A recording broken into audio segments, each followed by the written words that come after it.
एक दफ़ा फिर आप सबको खुशामदीद। सिंध एमरजेंसी रेस्क्यू सर्विस 1122 उसके रिप्रेजेंटेटिव्स इस वक्त मेरे साथ मौजूद हैं। अगर कम्युनिटीज़ में हम डिफरेंसेस की बात करते हैं तो एक बड़ा सपोर्ट हमें मिलता है, जो फर्स्ट अपना क्या कहते हैं हमें रिस्पांस मिलता है वो 1122 से मिलता है। और को founder and director general rescue 1122 Sindh doctor Abid Jalaluddin Shaikh साहब मेरे साथ मौजूद हैं। अस्सलाम वालेकुम, आपको खुशामदीद कहता हूँ। हसनुल हसीब साहब हैं, स्टेशन इंचार्ज रेस्क्यू 1122 सिंध, आपको भी खुशामदीद कहता हूँ दोस्त। हेलो। अच्छा, तो एक तो सबसे पहले ये आइडिया 1122 का, बिकॉज पंजाब में तो ऑलमोस्ट आई थिंक 2005 से 1122 काम कर रहा था, और कराची में शायद 2022 में ये बाकायदा तौर पे सिंध के अंदर इसने काम करना शुरू किया है। तो इतना टाइम क्यों लगा और इसके पीछे आइडिया क्या था? पहले तो बहुत शुक्रिया आपके प्रोग्राम में आपने हमें बुलाया। जहाँ तक रेस्क्यू 1122 का अगर हम बात करें, ये एक प्रोफेशनल पब्लिक सर्विस है और इस वक्त गवर्नमेंट ऑफ सिंध की अम्ब्रेला के अंडर ये सर्विस हम लोग इस्टेब्लिश कर चुके हैं। आपने बिल्कुल सही कहा, 2005 में जो ज़लज़ला आया था उसके बाद इसकी नीड महसूस हुई थी और उसके बाद फिर पंजाब में ये सर्विस इस्टेब्लिश हुई। उसके साथ साथ फिर 2012 में केपी में ये सर्विस इस्टेब्लिश हुई। 2018 में फिर बलूचिस्तान में एम्बुलेंस सिर्फ एक कंपोनेंट है जो इस वक्त चल रहा है, और उसके बाद फिर गिलगित बल्तिस्तान में स्टार्ट हुई और इन द एंड 2022 में अल्हम्दुलिल्लाह हमने इस सर्विस को इस्टेब्लिश किया इस प्रोविंस में। जहाँ तक आइडिया की अगर हम बात करें तो अगर हम सिर्फ कराची की मैं बात करूँ, it's biggest I think I can say around the world. बिल्कुल। जिस तरह का मेट्रोपॉलिटन सिटी है, जिस तरह के डायनामिक्स हैं, जिस तरह की यहाँ की एमरजेंसीज़ हैं, यहाँ पहले भी एमरजेंसी सर्विसेज थी लेकिन डिस्ट्रीब्यूटेड थी। कोई वन अम्ब्रेला, कोई ऐसी वन विंडो एमरजेंसी सर्विसेज नहीं थी। और वर्ल्ड बैंक के तावन के साथ हमने इस सर्विस को इस्टेब्लिश किया। प्रोविंशियल गवर्नमेंट का अपना विजन था। यहाँ की प्रोविंशियल जो पॉलिटिकल जो गवर्नमेंट है या जो उनकी अगर मैं हायरार्की की बात करूँ, उनका एक विजन था। और इन सब चीज़ों को देखते हुए हमने उस प्रोजेक्ट को गवर्नमेंट के साथ कनेक्ट करके फिर इसको रीडिज़ाइन किया। जो प्रोजेक्ट था उस वक्त बेसिकली ये 2017 का प्रोजेक्ट था, इसको फिर हमने 2021 में रीडिज़ाइन किया और 22 में हमने इसकी इम्प्लीमेंटेशन की। तो इनिशियली फ़ेज़ में हमने सिर्फ एम्बुलेटरी कंपोनेंट जो एम्बुलेंस सर्विस है उसको हमने इंट्रोड्यूस किया यहाँ पर, और मई 2022 की बात है। और उसके बाद फिर हमें 6 महीने और लगे, जिसमें हमने ना सिर्फ यूनिफॉर्म कैडर हमने यहाँ पर इंट्रोड्यूस किया जो आप देख रहे हैं इस वक्त। अब ये यूनिफॉर्म है यहाँ पर, ये सब प्रोफेशनल लोग हैं इस वक्त हमारे पास।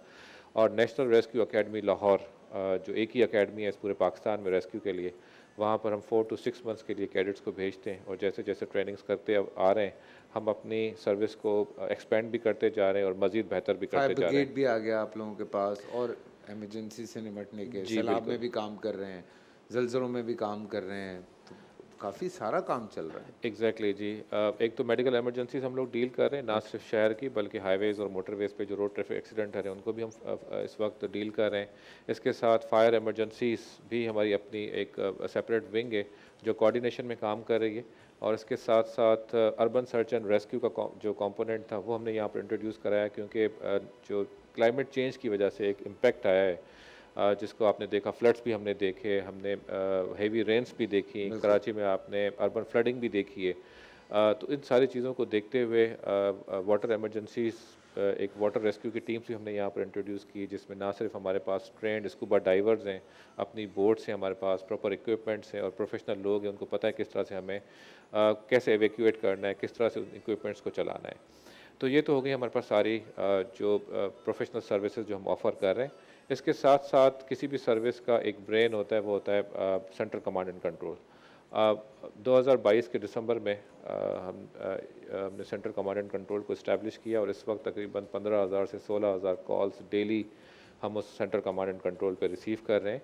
और as per the availability of, अगर मैं कहूँ कि क्योंकि अभी हमें बहुत कम टाइम हुआ है और इसकी ना सिर्फ एक्सपेंशन भी चल रही है, इसको हम स्ट्रेंथन भी कर रहे हैं, और जैसे जैसे हमारे पास रिसोर्सेज बढ़ते जाएंगे तो इस वक्त हम 50 to 60% कॉल्स को रिस्पॉन्ड कर रहे हैं। माशाल्लाह। और इंशाल्लाह कोशिश यही है कि कोई भी ऐसी कॉल आए 1122 पे वो मिस ना हो, और 100% हम इंशाल्लाह बहुत जल्द आप देखेंगे हम उनको रिस्पॉन्ड कर रहे होंगे। तो जो फर्स्ट फेज़ था उसमें हमने 6 डिवीज़न से काम स्टार्ट किया। सेकंड फेज़ जिस वक्त हमारा चल रहा है, जिसमें एक्सपेंशन चल रही है, उसमें जो मज़ीद हमारे 13 डिस्ट्रिक्ट थे वो ऐड हो गए। दिसंबर 2024 तक इंशाल्लाह आपको हर डिस्ट्रिक्ट में रेस्क्यू 1112 की कंप्लीट सर्विस नज़र आएगी इंशाल्लाह। माशाल्लाह। अहसान, आप लोगों को क्या क्या चैलेंजेस फेस करने पड़ते हैं, बिकॉज आप तो ऑन ग्राउंड भी काम कर रहे होते हैं, ऑब्वियसली इंचार्ज भी हैं, तो क्या क्या चीज़ें फेस करनी पड़ती हैं ज़्यादातर? जिस जैसे ही जो कि सर ने बताया कि हमारे पास सेंट्रल कमांड एंड कंट्रोल है, कॉल लैंड होते ही और वहाँ से टीम मोबिलाइज होते ही, अगर मैं आपको बताऊं कि from the start of the operation to the end of the operation हमें चैलेंजेस रहते ही हैं। अच्छा। सबसे पहले एक कॉमन सी यहाँ पे आप हर्डल देखते हैं कि पीपल में या सिटीजन्स में सिविक सेंस हम थोड़ा सा लैक कर रहे होते हैं कि हमारी इमरजेंसी व्हीकल जब ऑन रोड्स हैं और वो इमरजेंसी में जा रही हैं तो लोग उनको रास्ता देने के बजाय हम देखते हैं कि वो उनके साथ ही लगे हुए होते हैं। कराची शहर में जो डायनामिक्स है ट्रैफिक की या इंफ्रास्ट्रक्चर की, वो वैसे ही हमारे रिस्पांस टाइम को चैलेंजिंग बना देता है। लेकिन उसके बाद जब हम लोगों का इस तरह का बिहेवियर देखते हैं तो वो और मज़ीद हमें पहुंचने में इंसिडेंट पे डिले होता है, क्योंकि रेस्क्यू सर्विस के अंदर सबसे बड़ा जो समझ लें कि हमारे लिए बेनिफिट है वो हमारा गोल्डन टाइम है कि अगर हम उसमें रिस्पॉन्ड कर जाते हैं तो विक्टिम्स को बहुत ज़्यादा सेफली रिकवर करवा रहे होते हैं।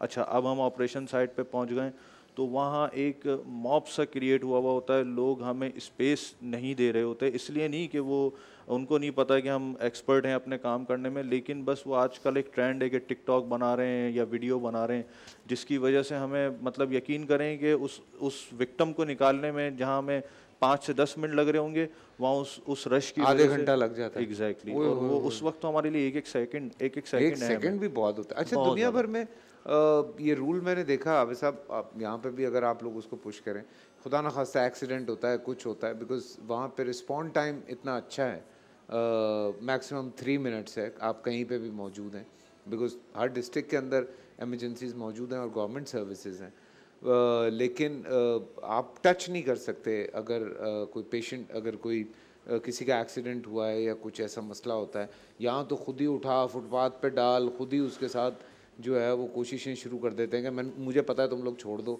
और ये जो भाई बात कर रहे हैं, ये तो मैंने देखा है, खुदा की कसम हद हो जाती है। मतलब एक एम्बुलेंस लोगों से हमने कुछ वीडियोस भी की जिसमें हम लोगों से दरख्वास्त की कि यार अगर आप एम्बुलेंस की आवाज़ सुनते हैं तो साइड पे हो जाएं। तो मेरे फेसबुक पे नीचे लिखा हुआ था कि खाली होते हैं और हम ही शोर मचा रहे होते हैं। और मैंने कहा भाई हो सकता है कि वो किसी को लेने जा रहे हों या कहीं इमरजेंसी हो, मतलब ये भी एक दिमाग में बात है कि खाली एम्बुलेंस है हम ही शोर मचा रहे हैं। अच्छा, एक तो चीज़ मैं बड़ा यहाँ पर क्लियर कर दूँ कि बाय पॉलिसी जो 1112 की जो भी गाड़ियाँ हमारे पास, चाहे वो एम्बुलेंस हो, चाहे वो फायर ब्रिगेड हो या वाटर इमरजेंसीज़ की गाड़ियाँ, वो सायरन तब बजाती हैं जब किसी इमरजेंसी की ज़रूरत होती है। अदरवाइज़ हमने उनको अलाउ भी नहीं किया कि अपनी लाइट्स भी ऑन करें। ठीक है। और दूसरा, इस शहर में अगर हम बात करें या हम पूरे प्रोविंस की मैं अगर बात करूं, तो इस वक्त ये 1112 ही सर्विस है, मैं कॉन्फिडेंटली कह सकता हूं, जो इस वक्त प्रोफेशनल तौर पे काम भी कर रही है, प्रोफेशनल रेस्पॉन्स भी दे रही है और टाइमली रेस्पॉन्स भी दे रही है। मैं इसको इस तरह से कंपेयर नहीं कर सकता कि 3 या 4 मिनट में हम रेस्पॉन्स करते होंगे।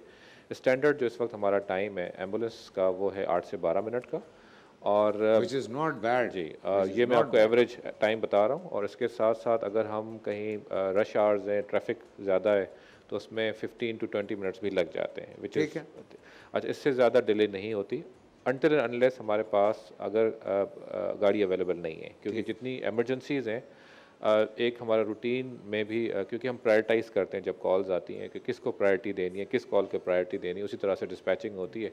तो जो नॉर्मल डिस्पैचिंग होती है या नॉर्मल जो एमरजेंसीज़ होती हैं उसको फिर हम रिफ्यूज़ भी करते हैं, और आहिस्ता आहिस्ता जब हमारे पास इतने फ्लीट में गाड़ियाँ आ जाएंगी तो इंशाल्लाह ये भी फिर कवर हो जाएंगी। जहाँ तक लोगों का बिहेवियर है, उस बिहेवियर को चेंज करने में अभी टाइम लगेगा।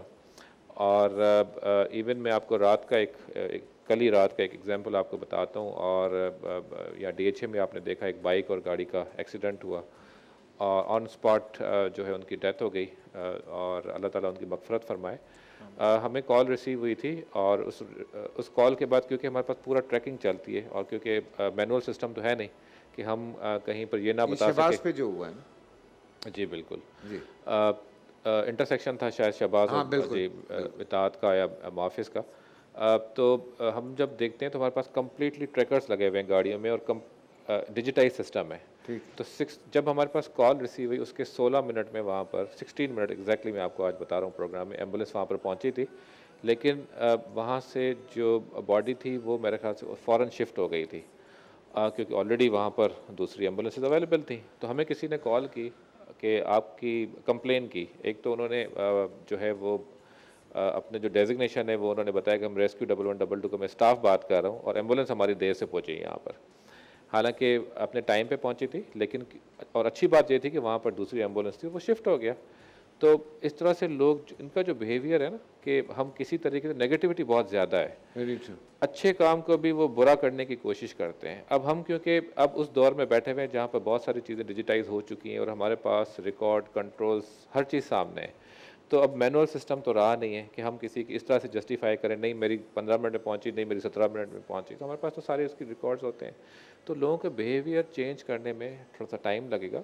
अच्छा, इसमें हमने एक और चीज़ स्टार्ट की, जैसे ही ये सर्विस हमने यहाँ पर स्टार्ट की थी तो मैंने एक अपनी ट्रेनिंग विंग इस्टेब्लिश की, और पूरी दुनिया में ऐसा ही होता है कि खुदा न खास्ता अगर कहीं एमरजेंसी को कॉल करनी होती है तो जो कम्युनिटी होती है फर्स्ट रेस्पॉन्डर वो सपोर्ट करते हैं वहाँ पर। No doubt we are first responder, लेकिन सम हाउ अगर कहीं, क्योंकि हमें भी एक रिस्पॉन्स टाइम जिसमें हम पहुँचेंगे तो उस टाइम पे या तो कम्युनिटी अवेलेबल होती है या पुलिस अवेलेबल होती है या कोई और अवेलेबल होता है उस इंसिडेंट साइट पे।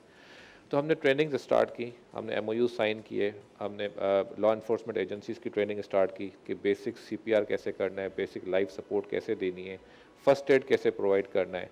इसी तरह से कम्युनिटीज़ की ट्रेनिंग हमने स्टार्ट कर दी है कि अगर वहाँ पर अवेलेबल है, खुदा न खास्ता किसी को कार्डियक अरेस्ट में जाता है और CPR की ज़रूरत है तो उसको वेट ना करना पड़े कि एमरजेंसी सर्विसेज पहुँचे, एटलीस्ट वो CPR स्टार्ट कर दे और जब तक एमरजेंसी सर्विसेज वहाँ पर पहुँचेगी। आबिद भाई, any message to the viewers, या आप लोगों को कुछ कहना चाहें? हम भी ये कहेंगे कि जी 1112 को सपोर्ट करें as much as you can. बाकी आबिद भाई देखिए 1112 हम सबकी सर्विस है और हम उस वक्त इस्तेमाल करते हैं जब हम किसी परेशानी में होते हैं, तो 1112 का साथ दिया करें, सपोर्ट किया करें और हमें अपना समझा करें, और इंशाल्लाह हम जिस इंसिडेंट में आप हमें बुलाते हैं हम आपको प्रोफेशनल रेस्पॉन्स भी देते हैं और हम 1112 की टीम के ऊपर ट्रस्ट करें। बहुत शुक्रिया, थैंक यू।